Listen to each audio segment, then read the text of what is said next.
Hey, this is Ben with Feud Rewind with a quick word from our first unofficial sponsor. Water. You need some. I need some. We all need some. We're made of it. Guess what? It comes in a bunch of different varieties. Hot, cold, frozen. You can get it flavored. You can get it plain. With bubbles, no bubbles, out of your tap, out of a bottle, out of a box. The possibilities are endless. Regardless, you need some. Before we get started, go get a glass. I'm going to get one too. We'll meet back here and start the show. Thank you so much. Water.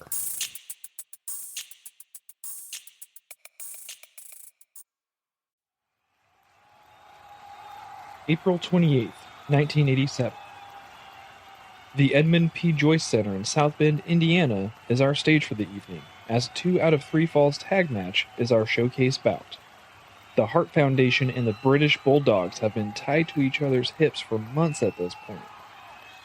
Generational talents bound by blood and marriage. These 4 men are not only setting the tag world on fire, but the entire wrestling industry as well. So, how did we get here? Grab yourself a figgy pudding and maybe some poutine, because we got to roll this one back with a rewind.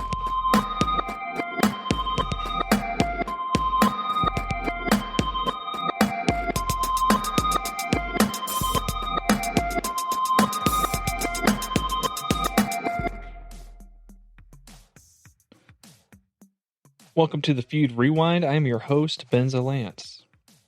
So far with this podcast, we've been able to relive classic feuds and rivalries across many eras of wrestling and across many different promotions. One aspect of wrestling that we haven't really touched on before is tag team wrestling.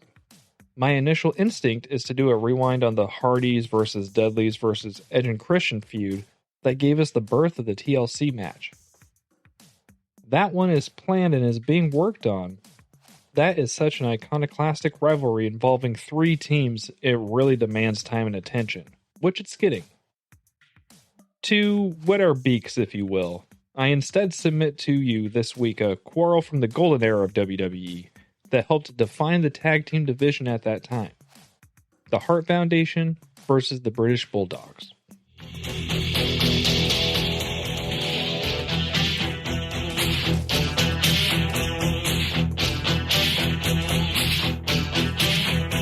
The Hart Foundation was a stable that was founded in 1985. For some more info on the Hart family and Bret specifically, take a listen to episode 4 where we break down the feud he had with his brother Owen a few years after the events we'll be discussing today. So instead, let's shine a light on Bret's tag team partner instead, Jim Neidhart. Jim was born in 1955 in Montebello, California, and would go on to hold the California high school record for the longest shot put, holding the record he set in 1973 until 1985, coincidentally the year our feud starts. After a short-lived football career with the Dallas Cowboys, the 6'2", 280-pound Neidhart would travel to Calgary, Alberta, Canada, to train under the legendary Stu Hart and start his career in professional wrestling. During his time in Calgary, he wrestled for Stampede Wrestling, which was also promoted by Stu Hart. One such occasion saw Stu promise Neidhart $500 to enter and win the anvil throwing contest at the actual Calgary Stampede. The Stampede is a rodeo, for those who aren't aware, that bills itself as the greatest outdoor show on earth. Well, Jim wins this throwing contest, and his nickname, the Anvil, is born. It was also during this time that Jim would marry one of Stu's daughters, Ellie, officially becoming a part of the greater Hart family. Anvil is a powerhouse built in a similar vein to much of the former athletes of this time, but he brought a level of intensity that wouldn't become more commonplace industry-wide until years later. Pre-1985, Anvil is perhaps most well known for his work in Mid-South, where he and Butch Reed held the Mid-South Tag Team Championships for 2.5 months. Anvil would make constant tours in New Japan, wrapping up his territory run with a stop at Championship Wrestling from Florida, winning the NWA Southern Heavyweight Championship and the NWA United States Tag Team Championships, before leaving in January of 1985 to join the WWE. Part of the reasoning was that Stu Hart had sold Stampede Wrestling to Vince McMahon, and both Anvil and Bret Hart were included in the deal. Although initially managed by Mr. Fuji and being pushed as a singles wrestler, Anvil would circle the low and mid-card ranks alongside Bret, occasionally being put together to put on outstanding matches against teams we'll get to in a second. Bret could see that their single runs at this time weren't working, and being that he himself was attempting to rock a really sweet cowboy gimmick bestowed upon him by Vince McMahon, Bret insists to either be put into a tag team with his brother-in-law or to be future endeavored. Cooler heads thankfully prevail, and Anvil brings his manager, the Mouth of the South, Jimmy Hart, along with him to form the new villainous heel stable, the Hart Foundation. Combining the cocky and smarmy attitudes that you typically find in a high school locker room with the crisp technical prowess of Hart and the muscular strength of Anvil was a genius move. Well, speaking of your opponents, I would imagine foremost on your mind, Anvil, and of course Bret the Hitmans would be the tag team champions, the British Bulldogs. You're always asking us questions. Always asking us questions. Well, let me ask you a question, all right? Be my guest. What exactly is a female dog? Answer that one, Bret. Well, it's called a bitch is the term. A what? The terminology is a bitch. We're referring to a female dog. That's the Bulldogs' new manager. It's bad enough. It's bad enough that you got to take orders from a dog, but you got to take orders from a bitch. Weighing in at a combined 515 pounds, or just over 38 stone for my British listeners, I see you guys. The Hart Foundation would make their debut at WrestleMania 2 in 1986 as participants in a 20-man battle royale. They were actually the final two men eliminated, being eliminated by Andre the Giant. The Foundation would go on to quickly cement themselves firmly in the mid-card, engaging in a feud with the Killer Bees, the team of Jumpin' Jim Brunzell and B. Brian Blair. However, it would be a rivalry with a team that they were familiar with on a very personal level that would elevate the Hart Foundation to the legendary status that they are today. Their feud with the British Bulldogs.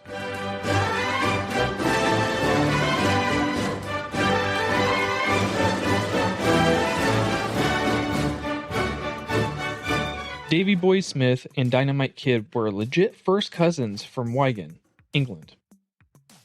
Kid being born in 1958, Smith in 1962, both would begin their careers in the late 1970s being trained under the watchful eye of Dr. Death Ted Betley. While being scouted by Bruce Hart, talent scout for Stampede Wrestling, Kid went over to Canada first, and immediately made an impression with his effortlessly fluid technical wrestling style. Smith would join him shortly thereafter, and the two started their careers by feuding with each other. This feud would spill over into New Japan. During their time in New Japan, Kid would also have a memorable moment against the debuting Tiger Mask, embarking on a rivalry that is often credited with putting the junior heavyweight style of wrestling on the map. If I had a video version of this podcast where we could do a watch-along feud rewind of sorts, Dynamite Kid versus Tiger Mask from New Japan during the early 1980s is iconic and jaw-dropping. Kid and Smith would eventually settle their differences and join forces, naming themselves the British Bulldogs, and went about competing in both Stampede and New Japan before making a jump to New Japan's rival All Japan in late 1984. The British Bulldogs were exhibiting a style of wrestling that we hadn't seen before. The level of athleticism that blended together styles from British freestyle wrestling, Mexican lucha libre, Japanese puroresu, and Canadian strong style was a unique melange that would literally set the table for the modern wrestling aesthetic. While both were explosive in their speed, Dynamite Kid is definitely one of the prototypes of what would become of wrestling over the next few decades. A technical master that had death-defying high-flying maneuvers built in right alongside. Smith himself was a budding powerhouse of a talent, showcasing strength usually reserved for men the height near of Hulk Hogan. not Smith's graciously built 6-foot height. Pairing these two together in 1984 was a bold move. In 2024, this would be a perfect pairing on paper. Talent truly ahead of their time. We had just talked about different types of spectacles last episode, and these two stood out in the wrestling crowd like sore thumbs. The British Bulldogs were starting to make a global name for themselves, and, well, remember that sale of Stampede Wrestling I mentioned a few minutes ago?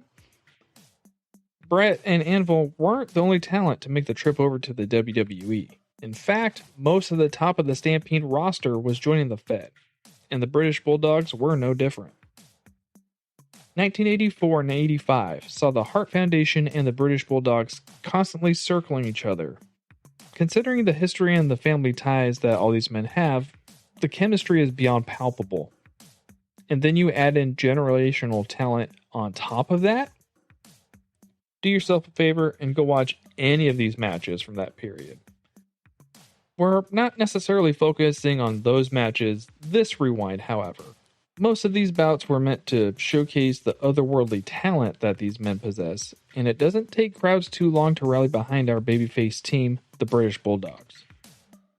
The Dogs are able to ascend the ladder of the tag team division, with their brass ring being held above WrestleMania 2 in 1986. For the better part of a year, the British Bulldogs have been nipping at the heels of the current WWF World Tag Team Champions, the Dream Team, a stable comprising of Greg the Hammer Valentine and Brutus Beefcake, along with their manager, Luscious Johnny Valiant. Many times the titles were within the grasp of the Bulldogs' paws, but they could never secure the 1-2-3 victory. They were set up for a final showdown of sorts at WrestleMania 2, the infamous WrestleMania held in 3 different locations simultaneously. Our main event for the Chicago card was the Bulldogs versus the Dream Team. Adding into their corner Captain Lou Albano and Chicago legend Ozzy Osbourne.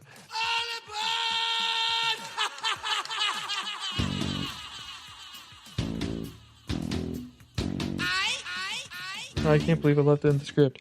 The Bulldogs are finally able to taste sweet, sweet victory, and they capture the tag team championships. This milestone in the Bulldogs' career cemented them at the top of the tag team division. They would continue to feud with the Dream Team for a little bit, but it only took about a month for their Calgary brethren to come knocking at their door for their shot at the titles. The British Bulldogs were about to embark on what would be a 294-day title reign as the world's tag team champions. While the Hart Foundation became a major focus just a month into their reigns as champions, Smith and Kidd would take on all comers, and the grueling schedule of the 1980s WWE saw them defending their titles dozens of times. Hell, across just the house show loops and televised events, the Bulldogs successfully defended their titles against just the Hart Foundation almost 30 times over this 294-day title reign.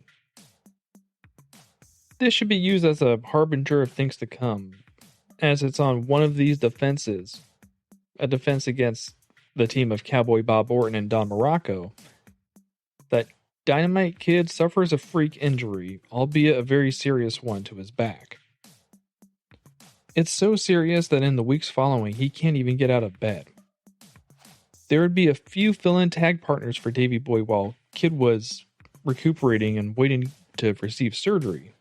But the charade of sorts wasn't to be kept up for long, and Vince McMahon demanded that the Bulldogs drop their title belts. Kid only has one condition to this request, as long as they drop the belts to the Hart Foundation. On February 7th, 1987, I'm 3 years old, and I'm watching the WWF Superstars of Wrestling. Nah, for real, I'm probably watching Thundercats in 1987 because I'm 3.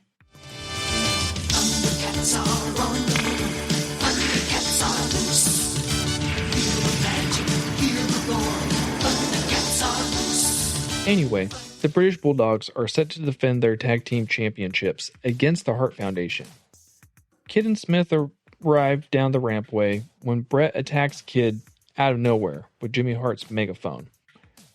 This is to allow Kid to stay outside the ring, ostensibly being knocked unconscious due to his back injury and years of being on the road, and also due to all the illicit activities the old school wrestlers used to live off of. Kid is really in no position to wrestle, and this match barely lasts 4 minutes, as the Hart Foundation comes out on top. There is some very questionable calls coming from the referee Dangerous Danny Davis, which is going to lead the Zebra joining the Hart Foundation and giving the Bulldogs a cover as to why this match seems so one-sided. Kid is given some time off to build back up the strength and recuperate, as the new tag team champions go about creating their own legacy. The Foundation's first defense is on Saturday night's Main Event 10 on March 14th. The team of Golden Boy Danny Spivey and Tito Santana are the challengers, and everything is going all well and fine until referee Danny Davis hits Tito Santana with Jimmy Hart's trademark megaphone. Tito is going to start to feud with Davis at this time. There is even a little bit of retconning going on, as it's now inferred that Davis is to blame for Santana's loss to Randy Savage in a match for the Intercontinental Championship earlier in the year. The elements of revenge that Santana had planted really only leave a few logical partners for him to utilize in his pursuit against Davis. A few people with a rich and storied history with the Hart Foundation. Tito does the logical thing and enlists the help of fellow tag team champions, the British Bulldogs, in his revenge tour. Our arena for this multi-layered blood feud is WrestleMania 3. WrestleMania 3 is thankfully not a multi-location affair. Nope. Instead, WrestleMania 3 is the infamous Pontiac Silverdome WrestleMania, where over 90,000 Hulkamaniacs showed up to see the Hulkster defend his WWF World Heavyweight Championship against Andre the Giant. Yep, the Andre Body Slam Mania.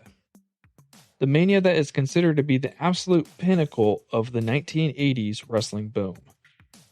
Our featured contest is going to feature the British Bulldogs and Tito Santana in a trios match against the Hart Foundation. Originally, this was meant to just be a straight-up tag team title bout, but unfortunately Dynamite Kid's injury is preventing this. It was made a 6-man tag to cover for his limitations, and it pulls it off extremely well. For everyone that's in this match, from the technical mastery of Brett and Dynamite, the power of Tito Anvil and Davey Boy, for me the linchpin of the match is Hart Foundation member Danny Davis. Davis is fantastic as a chicken shit heel non-wrestler. He only tags in when an opponent is down and he can take a shot and tag himself back out. This riles up the crowd and they can't wait to see Davis get taken down.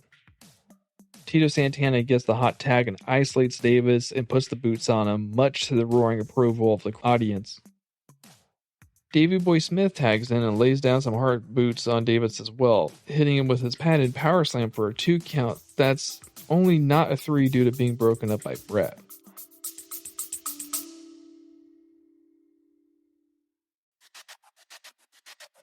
Hey there, this is Benzo with Feud Rewind, coming at you with a quick word from our second unofficial sponsor, The Sun. That's right, summertime is here, and the living, if your living is like mine, is extremely difficult. But what's not difficult is popping in your earbuds, putting on those headphones, using a little Bluetooth speaker, and going out into the sun while you listen to this podcast. You and me, let's go get some vitamin D while we enjoy the sun. Thank you, sun. Now back to the show.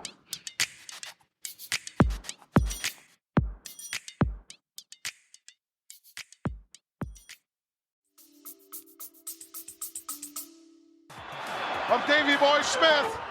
Oh, look at that. Over for the cover. 1, 2, no. Out of there. The Anvil coming in once again, making the save, and there's Tito with a flying elbow. Here we go. Oh, pandemonium broken loose, all 6 men inside the ring. Here we go. And Danny Davis over on top. He's getting the taste of his own medicine right now, Gorilla. Oh, look at this. A 3 you count. gotta be Give me kidding. a break. Come on. You'll never hear the end of it. Everybody enters the ring at this point, and it's pure pandemonium. In the fray, Davis hits Davey Boy with Jimmy Hart's megaphone while the referee isn't looking, and the Hart Foundation sneaks away with a cheap win. The crowd is utterly deflated at this, but heels are gonna heal, am I right? After WrestleMania 3 is where we receive by far my favorite addition to this story, Matilda the Bulldog. Standing in the ring now, Matilda, and she looks like she's in one of the starting gates of the Kentucky Derby. Wait a minute. In the ring now, Jimmy Hart along with the Hart. Look out! Here she comes! She charges! Matilda going after Jimmy Hart! That's horrible! She's got it! She's got it! Oh, look at that! Beautiful! Jimmy Hart outside! Oh, Matilda now chewing on the megaphone! What I want to know has this... Who would accompany her humans to the ring, but often become a focal point in their feuds. I know a lot of people don't really like this, mostly because it's silly, but Matilda's a good girl. So all of you who don't like this, go straight to hell, all right? She gets dog-napped by the Islanders. I mean, for some reason, she's not in the Hall of Fame, and to me, that's utter bullshit. So, hashtag Matilda Hall of Fame 2025. Our two teams, the Hart Foundation and the British Bulldogs, would meet up a few more times over the course of the summer of 1987. But it's at Saturday night's main event 11 that we will see our next canonical canner. Saturday night's main event 11 took place on April 28th, 1987, at the Edmund P Joyce Center in South Bend, Indiana. We're not just going to get a regular ass old wrestling match, though.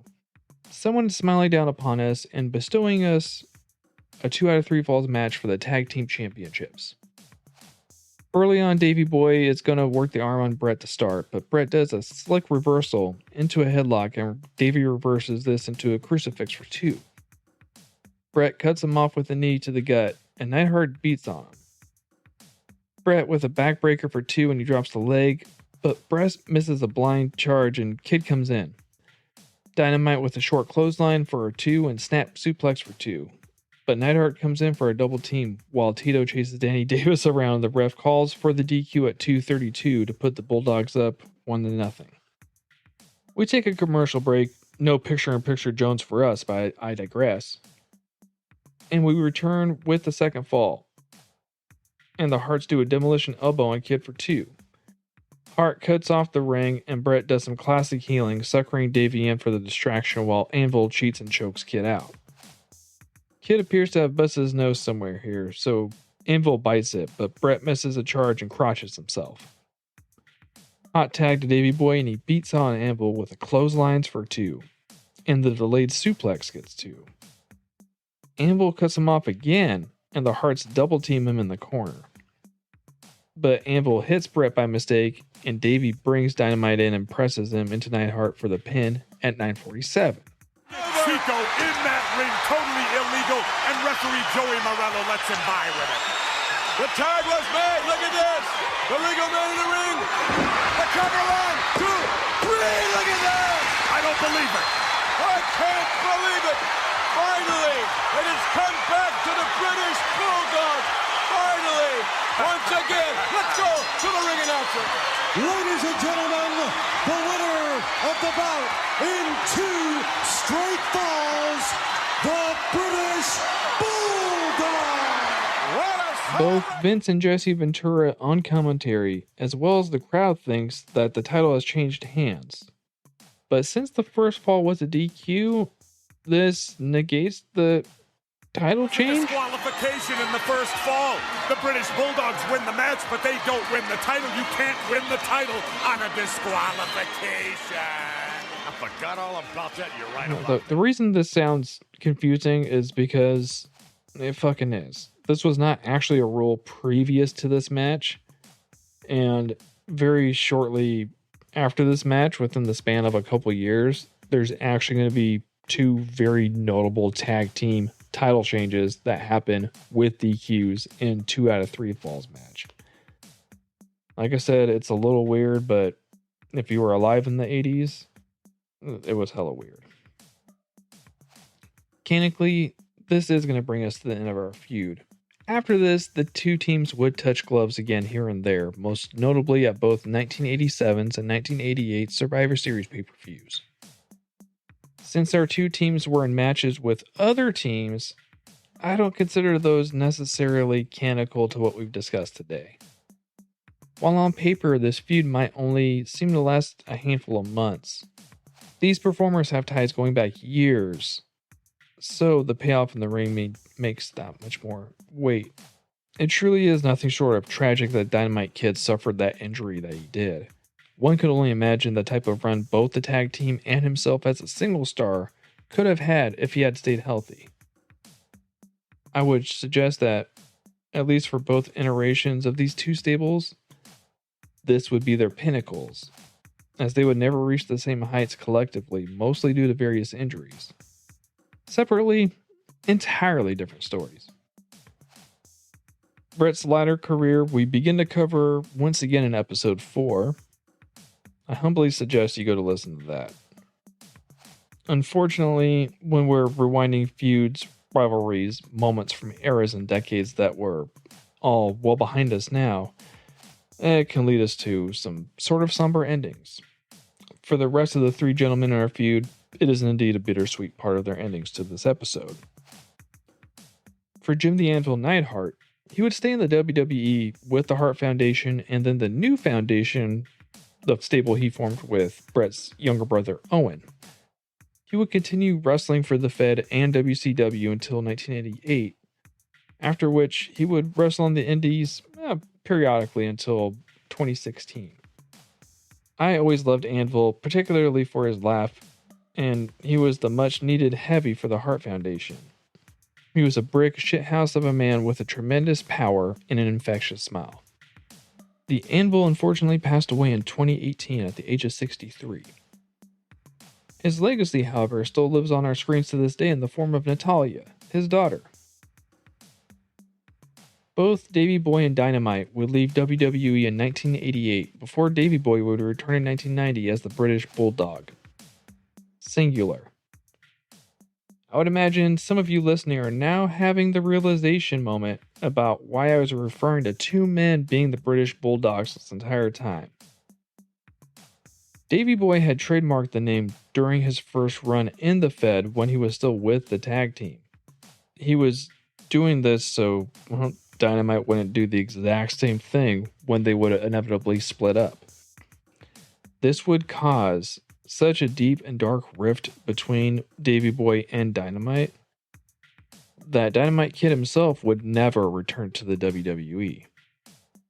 The British Bulldog, Davey Boy Smith, would see his career highlight being him winning the Intercontinental Championship from Bret Hart during SummerSlam at Wembley Stadium in 1992.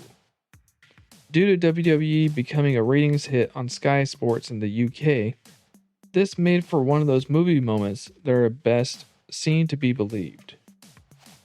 Undoubtedly the high point of his career, Smith would bounce around between the WWE and WCW, much like Neidhart until the latter part of the 90s. Unfortunately, Smith suffered a heart attack in 2002, passing away tragically. He was 39 years old. Dynamite Kid, for all the flowers and adulation that he has received post-career, he never really received them during it. After leaving the WWE, he returned overseas to Japan and his native England to finish out his career, which ended far too soon in 1996. Due to the large number of back and leg problems that he sustained during his career, Kid would lead the rest of his life in both extreme pain and deepened bitterness towards the business that largely had forgotten about him. He passed away at the age of 60 in 2018. Posthumously, he is remembered as an innovator of style and a progressor of the art form and the craft that we love so much. Unfortunately, during his time, personal demons and untimely injuries kept his star from shining as bright as it could have. The feud between the Hart Foundation and the British Bulldogs is a resounding example of what could have been. 4 top-notch workers with undeniable chemistry with a blank canvas to work on is an enviable position to be in. We were given literally dozens of matches that could have main evented a lot of today's current cards. And while this feud focuses on just 2 matches, and unfortunately 2 matches that are post-Dynamite Kid injury, the backstory of those matches going into our feud is really what laid the foundation for our story to work. I would contend that this backstory and feud would be a perfect illustration of how to build a feud more around in-ring work as opposed to doing heavy character work. I'm just saying, these guys figured it out almost 40 years ago. What are we doing? To all of the numerous family and friends touched by the lives of Jim Neidhart, Davey Boy Smith, and Dynamite Kid, I extend my deepest gratitude to you. To Bret Hart, you're still the man, and to hell with Bill Goldberg. This brings us to the end of the Rewind for the week. Thank you so much for listening and spending some time with me. I really appreciate it. Be sure to follow, like, subscribe, and share. Yeah, a new one. Please share this with somebody. I would appreciate that too. And if you know what, if you are sharing this on the socials, tag me at Feud Rewind, and maybe I'll share it back. How about that? Little sharesies. Cool. Gonna shut this down before this gets too awkward. Fellow fan, I am your host, Benson Lance. I'll roll this one back with you next week with yet another feud to rewind.